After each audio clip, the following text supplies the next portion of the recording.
आज हिंदी दिवस है और इस मौके पर हिंदी भाषा से जुड़े कई कार्यक्रम आयोजित किए गए हैं। हिंदुस्तान में हिंदी भाषा के प्रचार प्रसार के लिए सरकार करोड़ों रुपए हर साल खर्च करती है। बाकायदा हिंदी पखवाड़ा भी मनाया जाता है, लेकिन ये सब कैसे महज खानापूर्ति बनकर रह जाता है, आइए आपको दिखाते हैं।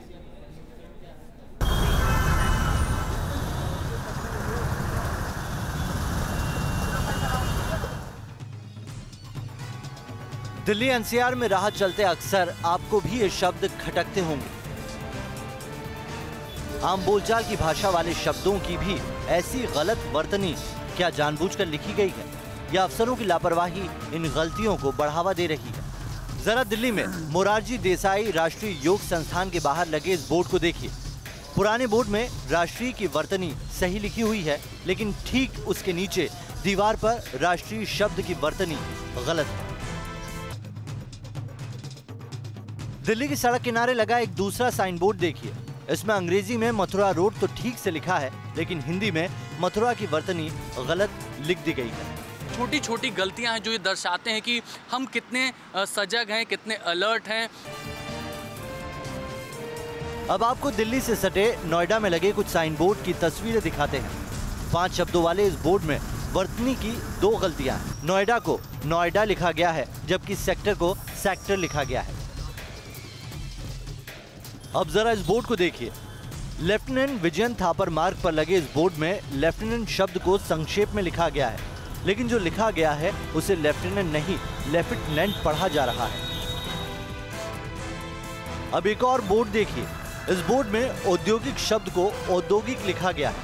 सेक्टर और नोएडा शब्द की वर्तनी तो गलत है ही, झाड़ियां शब्द भी गलत लिखा हुआ है। अब जरा इस बोर्ड को देखिए।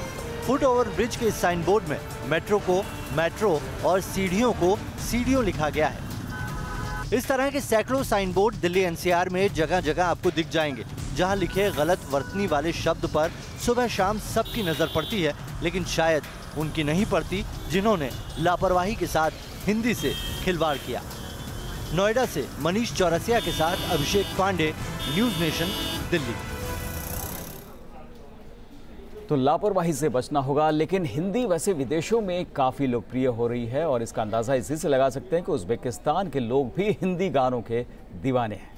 और हिंदी दिवस पर आइए अब हम आपको मिलवाते हैं कुछ ऐसे विदेशी चेहरों से जिनके दिल में हिंदी बसी है।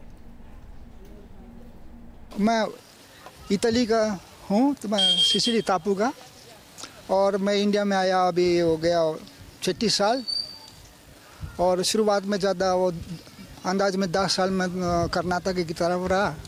अभी 20 साल से ऊपर मैं राजस्थान में हूँ और ज़्यादा वो पशुपालन के साथ जुड़ा हुआ, गांव में रहा, इसलिए वो संस्कृति सीख लिया, इसलिए ये पहनाव है। ओम भूर्भुवः स्वः तत्सवितुर्वरेण्यं भर्गो देवस्य धीमहि धियो यो न प्रचोदयात्।